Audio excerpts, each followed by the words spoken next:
London was absolutely amazing. When we talk about wrapping a car, with branding or anything like that, seeing that for me, seeing the fabric and the campaign come to life, wrapping an iconic London black cab. I mean, if you've ever been to London or at least seen London taxis like the New York cabs, the yellow cabs, it was really just an iconic thing to have been able to be a part of. And the fact that it was my fabric on there was really, really exciting. It just also showed me the global magnitude of the campaign.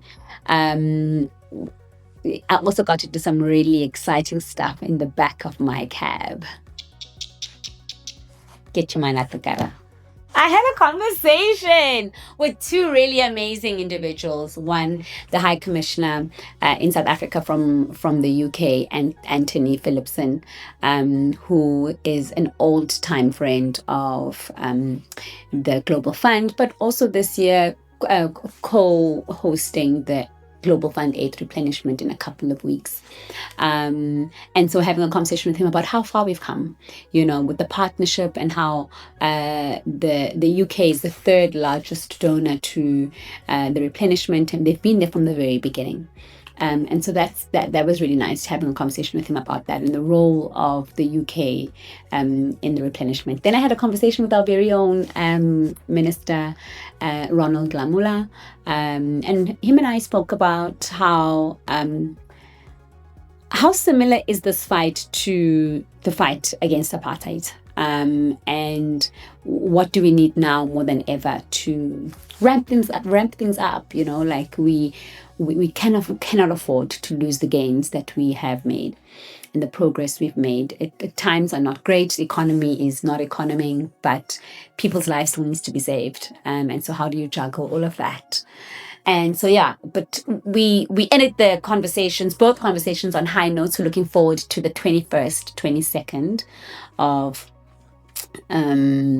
November, where we get to announce what the world has decided to give to the Global Fund 8 replenishment, and what that means for ordinary people like you and me when it comes to HIV, TB, and malaria. And remember, you might be sitting there thinking, well, I don't have HIV. Well, the reality is that there's PrEP available so that you can protect yourself from not getting HIV. And those drugs cost money, and those are part of the investments that the Global Fund makes.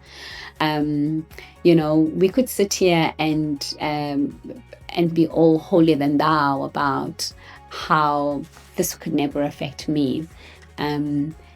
It's a tricky conversation. You think you are married and you think you're safe. You're not having conversations with your husband about how do you protect yourselves. My mother thought that you were safe. And that's exactly why you shouldn't think you're safe at any point in time. Have those conversations with your partners. Are you on PrEP? It's not just about one of you are living with HIV and you are undetectable. It's also about making sure that if you don't have to be on one pill a day, then don't, and there are ways for you to prevent that and make sure that doesn't happen. But that's another conversation for another day. Very often, it's a tricky conversation because people don't want to have that conversation. It's a difficult conversation. But it's one that I would love to unpack. My husband and I speak very openly about it. My husband and I test every single year for HIV amongst full blood count. And I think these are conversations as adults, as parents, as the holders of the economy we should be having, because your physical health is very much linked to your financial health and how much you can output. If you are unwell, you are unable to do what you need to do to put food on the table. So it's so connected. And so I often think that while a country might not care about the health of its people, it is then directly not caring about the economy of the country. But those are conversations we can have some other day. But that was London. It was amazing. For the first time, I moderated a session. And I was saying to someone that I loved it, absolutely loved it. And I love that it was nice and short, really quick, fireside chat type of vibe. But also, I'm just so used to coming in, speaking, and getting off. But now I was responsible for holding the energy of the entire conversation between myself and 3 speakers, high-level speakers. Founder of Nando's, for example. I mean, it was a great conversation, and I got to do something for the first time. I was freaked out. I was scared, but a gal's got to do what a gal's got to do. So London was also gloomy. Sure, London. Hey, London was gloomy, guys, and it's gloomy every time it's been gloomy. Like, how do people in London survive? Like, how do they even? So for me, the weather directly impacts my mood. Like, if it's gloomy outside, I'm going to be gloomy. If it's bright and sunny outside, you're going to get the best of me. So I could never survive in the UK. Like, it was cold, rainy, windy. It probably just gave us a little bit of a breather the morning I arrived. It didn't rain, but it was like 7 degrees. I was just like, what am I doing here? I'm here to save the world. I remembered the mission. And of course, I'll do it all over again. But yeah, the weather was not great. But you know what was exciting also about London is that I got to go to the M&C Saatchi, the Saatchi offices. Really huge advertising company globally, and they were the ones leading on this campaign. It was cool working with them and figuring out what the next steps for the campaign is going to look like for Joburg. So that was also cool, and really being treated like you're the star of the show. I mean, I'm always just sweeping floors, making coffee here, people just offering to do that for you and just making sure that you're sitting down because you are the steering. You are the steering. They're protecting the steering. Oh, it was nice, guys. I'm not going to lie. It was nice being tended to. So yeah, that was London. So now I am off to Zambia. Been to Zambia a few times this year, but last time this year, I'm attending the regional adolescent health Indaba. Basically, adolescents are coming together. It's going to be insane. Adolescents are coming together and from across the region, Southern African region. The last one, they had over 1,000 young people there, and they're expecting the same numbers for this year. And I am the conference chairperson. So my role is to hold the energy high of the entire conference, moderate MC,